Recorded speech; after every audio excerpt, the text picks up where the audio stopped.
السلام علیکم ورحمۃ اللہ وبرکاتہ۔ دوستو، یہ میرے ہاتھ میں جڑواں کیلا دیکھ رہے ہیں۔ کل میں اپنے چوک میں کیلا خریدنے کے لیے گیا تو کیلے والے نے مجھے تو کیلے میرے ہاتھ بیچ دیے، 1 درجن یعنی 12 کیلے 60 روپے میں۔ اس کے بعد اس نے یہ فری میں مجھے دے دیا۔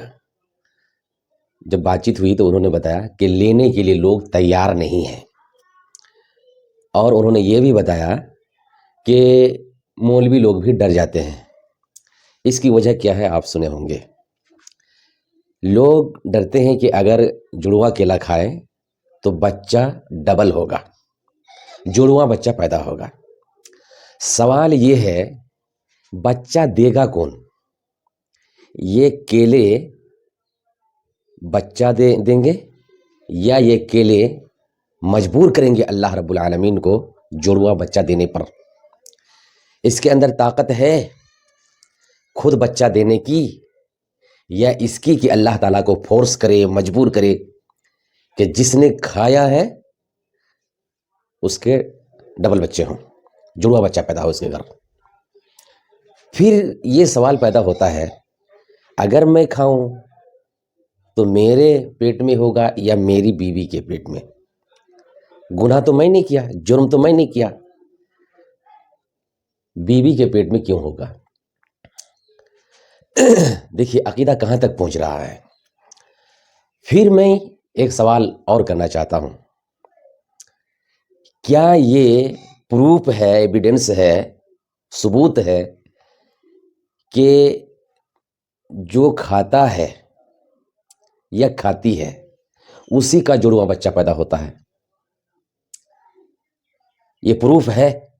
کوئی پیش کر سکتا ہے کہ جس کے گھر جڑواں بچہ پیدا ہوتا ہے ڈبل کیلا، جڑواں کیلا کھانے کی وجہ سے ہی پیدا ہوتا ہے؟ ایسی کوئی مثال، ایسا کوئی پروف پیش کر سکتا ہے؟ آپ کتنی عورتوں سے اگر پوچھیں گے جس کے یہاں جڑواں بچہ پیدا ہوتا ہے، وہ یہ بتائے گی میں نے کبھی کھایا ہی نہیں ہے جڑواں کیلا، پھر کیسے پیدا ہو گیا؟ اگر اسے کھایا نہیں جڑواں کیلا، اس کے باوجود ہو گیا، تو آپ کا یہ عقیدہ آپ کے عقیدے کے خلاف بھی ہو رہا ہے۔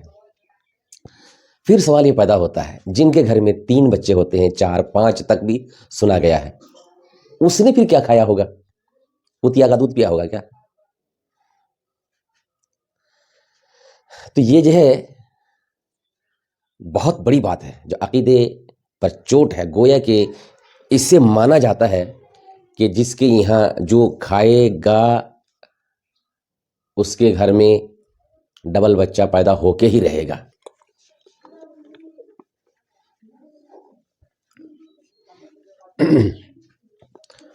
پہلی بات تو، آخری بات میں یہ بتانے جا رہا ہوں، جس کے اندر آپ یہ طاقت محسوس کر رہے ہیں اس نے تو اپنی جان بچا نہیں پائی ہم سے، وہ ہم سے بچ نہیں پایا، وہ ہمارے گھر کیسے بچہ دے سکتا ہے؟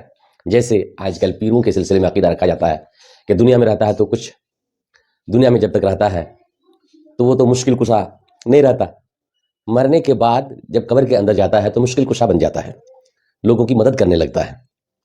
جو بیچارہ مرنے کے بعد خود قبرستان تک نہیں جا پایا، قبر کے اندر جانے کے بعد وہ پاورفل بن جاتا ہے۔